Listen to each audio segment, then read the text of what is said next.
Aşıq Zülfiyə öz aramızda verilişində əməkdar artist Babək Niftəliyevə yönəltdiyi iradla diqqət çəkib. Milli Az xəbər verir ki, sənətçi canlı efirdə xanəndənin həm ona, həm də həyat yoldaşına qarşı göstərdiyi hörmətsizlikdən danışıb. Aşıq Zülfiyə bildirib ki, baş verən hadisə onu məyus edib, ərim gəlib aşağıdan onunla görüşüb. Mən də səhnədə mikrofonla bildirdim ki, dəyərli sənətkarımız qonaqdır. Babək müəllim də razılığını göstərdi. Sonra zəng etdim ki, niyə tez getdiniz? Dedilər ki, oğlum Bəxtiyardan incimişəm. Giley elədi ki, mənə salam verməyib. Mənim pisimə o gəldi ki, İlham Mirzəyevin anasının ad günü idi. Hamı yan-yana oturmuşduq, gəldi hər kəslə görüşdü, ancaq bizimlə yox. Mən də pis oldum. Sən mənə və ərimə hörmət qoymursansa, övladımı niyə qatırsan? Hadisə ilə bağlı Babək Niftəliyevin oğlu da açıqlama verib və yaşananlara aydınlıq gətirib.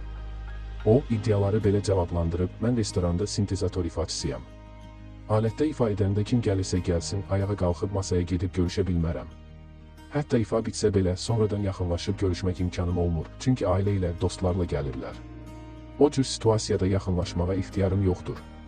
Musiqiçilərə səslənirəm, mənimlə problemləri varsa, özümə desinlər. Arxamca Zülfiyə xanıma və ya atama zəng etmək lazım deyil. Küskünsə özündən səbəbini soruşsun. Çıxışda isə mənimlə görüşdü, soruşdum ki, niyə tez çıxırsan, dedi ki, işimiz çıxdı. Tərəflər arasında yaranan anlaşılmazlıq sosial şəbəkələrdə geniş müzakirəyə səbəb olub.